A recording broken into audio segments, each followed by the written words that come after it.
Welcome to our YouTube channel, Knowledge Center. नमस्कार दोस्तों, मैं अमन एक बार फिर से आपका हमारे YouTube चैनल नॉलेज सेंटर पर हार्दिक स्वागत करते हैं।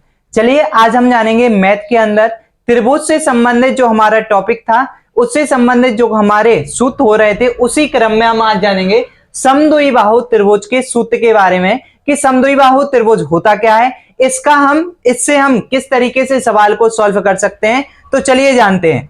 समद्विबाहु त्रिभुज का मतलब ही होता है जिसकी दो भुजाएं कैसी होती है, बराबर होती हैं। क्योंकि यहीं पे हमें बताया गया है समद्विबाहु, द्वि का मतलब होता है दो भुजाएं, द्वि का मतलब दो भुजाएं। पिछली वीडियो में हमने आपको बताया था समबाहु त्रिभुज के बारे में, और समबाहु त्रिभुज से संबंधित क्वेश्चन जानने के लिए आप हमारी पिछली वीडियो को लाइक कर सकते हैं, सब्सक्राइब कर सकते हैं और बेल आइकन बटन को भी प्रेस कर सकते हैं, और इससे संबंधित सारी जानकारी आपको डिस्क्रिप्शन बॉक्स में भी मिल जाएगी। चलिए जानते हैं समद्विबाहु त्रिभुज के बारे में। समद्विबाहु त्रिभुज का मतलब होता है जिसकी दो भुजाएं कैसी होगी, बराबर होंगी। चलिए चित्र से समझते हैं। अब यहां पे इसकी ए वाली जो भुजाएं होगी कैसी होगी, बराबर होंगी। इसकी कोई भी दो भुजाएं बराबर हो सकती हैं, या तो नीचे वाली इस वाली और ए वाली बराबर होगी, या फिर इस वाली को बराबर करेंगे। यानी कि हमें ध्यान रखना है इसकी दो भुजाएं हमेशा कैसी होंगी, बराबर होंगी। उसी को बोलते हैं समद्विबाहु त्रिभुज, जिसकी दो भुजाएं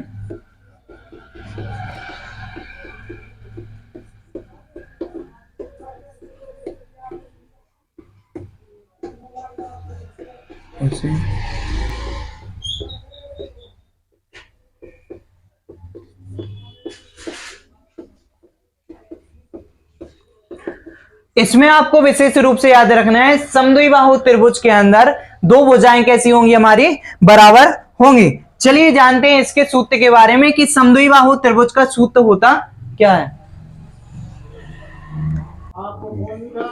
चलिए जानते हैं समद्विबाहु त्रिभुज का क्षेत्रफल हम कैसे निकाल सकते हैं। 1/4a under root 4b square minus a square हमारा। इससे समद्विबाहु त्रिभुज का क्षेत्रफल ज्ञात करने का formula 1/4a under root 4b square minus a square. आपको बताया, पिछली वीडियो में भी बताया था, इस अंडर रूट को हम हिंदी में करनी भी बोल सकते हैं। और हमारा अब यहां पे ध्यान देना आपको, हमें इसमें a की वैल्यू भी मिलेगी और b की वैल्यू भी हमारे पास होगी, और इसका a वाला भाग हमारा भुजा वाला भाग कहलाएगा। तो a होता है इसका formula 1/4a under root 4b square minus a square. चलिए अब हम जानते हैं इससे संबंधित जो पेपर में क्वेश्चन आते हैं उनको किस तरीके से इस फॉर्मूले के द्वारा सॉल्व कर सकते हैं। चलिए जानते हैं समद्विबाहु त्रिभुज से संबंधित जो क्वेश्चन होते हैं उन्हें हम किस तरीके से सॉल्व करते हैं। एक समद्विबाहु त्रिभुज है, ध्यान से समझना, एक समद्विबाहु त्रिभुज है जिसका आधार कितना है, 48 सेंटीमीटर है, और परिमाप 108 सेंटीमीटर है। हमें बताना है इसका क्षेत्रफल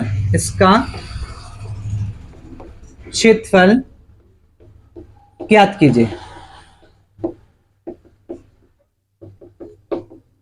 चलिए समझते हैं क्वेश्चन को, फिर सॉल्व करते हैं। एक समद्विबाहु त्रिभुज है, समद्विबाहु त्रिभुज का चित्र इस तरीके से ही होगा अपना। एक समद्विबाहु त्रिभुज है जिसका आधार कितना बोला, 48 है, और परिमाप 108 सेंटीमीटर है। हमें इसका क्षेत्रफल ज्ञात करना है। सबसे पहले तो आपको इसका फॉर्मूला याद होना चाहिए कि क्षेत्रफल ज्ञात करने का फॉर्मूला क्या होता है। तो क्षेत्रफल ज्ञात करने का फॉर्मूला है 1/4a under root 4b square minus a square. ए इसका क्या हो गया अपना ये अपना हो गया इसका फॉर्मूला। अब हमें इस फॉर्मूले के अंदर हमारे पास में दो वैल्यू दी गई हैं, उन्हीं वैल्यू को हमें ऐड करना है कि हमारी वैल्यू कौन कौन सी हैं। चलिए देखते हैं। इन्होंने हमें दो वैल्यू दी हैं।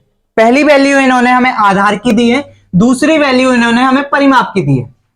अब जब परिमाप की वैल्यू है तो हमारे पास भुजा की तो वैल्यू है ही नहीं, फिर पहले हम क्या करेंगे इसमें, अब पहले हम भुजा की वैल्यू भी इसमें निकालेंगे। भुजा का मतलब क्या हो गया, हमें इसमें भुजा की वैल्यू निकालनी होगी।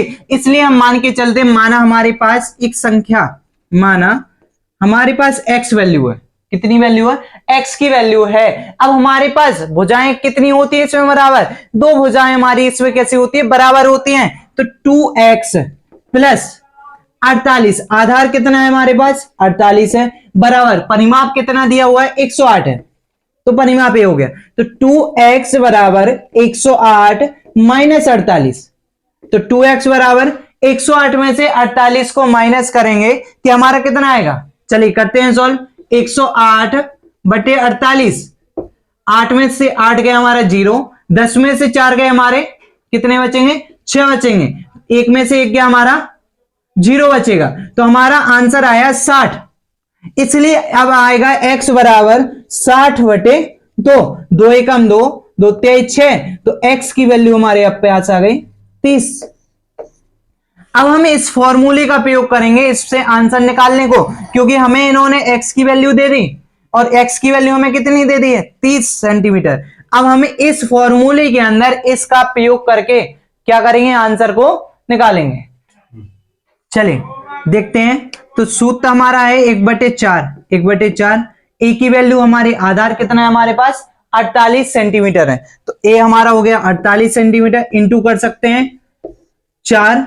बी की वैल्यू हमारे पास, बी की वैल्यू कितनी आ गई हमारे पास 30 सेंटीमीटर आ गई, क्योंकि अभी हमने एक्स की वैल्यू निकाली और एक्स की वैल्यू कितनी आई अभी हमारे पास 30 सेंटीमीटर आई, तो 30 सेंटीमीटर आई, तो बी की जगह पे हम किसका प्रयोग करेंगे, अब 30 का करेंगे, तो 30 का स्क्वायर माइनस ए की वैल्यू कितनी है हमारे पास 48 है, तो 48 का 48 आ गया।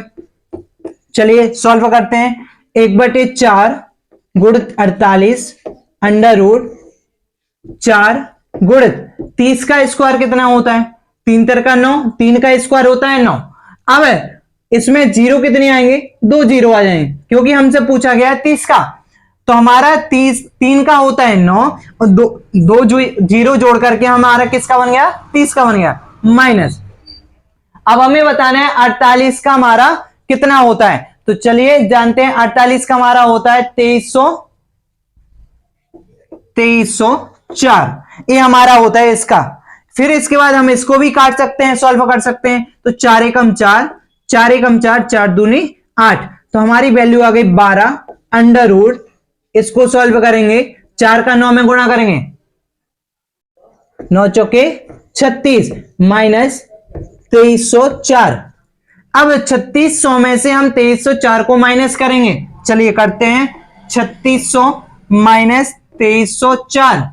चलिए अब हमारे पास में ऊपर है 0, तो 0 हमारा होता है 10, 10 में से हमारे 4 जाएंगे तो बचेगा 6। अब यहां की जो हमारी पॉजिटिव थिंग थी, पॉजिटिव थी, तो इसका वैल्यू आ गया यहां पे, तो 10 में से 1 गया हमारा बचेगा 9, 6 में से 4 गया हमारा बचेगा कितना 2, और 3 में से हमारा 2 गया कितना बचेगा 1, तो हमारा आंसर आ गया 12 अंडर रूट 1296। अब हमें सॉल्व करना है कि 1296 भी हमारा सॉल्व होता है, तो कितने से होता है 1296 किसका स्क्वायर होता है, तो 1296 हमारा होता है किसका 36 का स्क्वायर होता है, तो निकाल लेते हैं 1296 किसका होगा 36 का, तो 12 गुणित 36। अब इसको हम सॉल्व कर देंगे तो हमारा आंसर आ जाएगा, और हमारा आंसर कितना आएगा 12 का जब 36 में गुणा करेंगे तो आएगा 432, ये हमारा आंसर हो गया।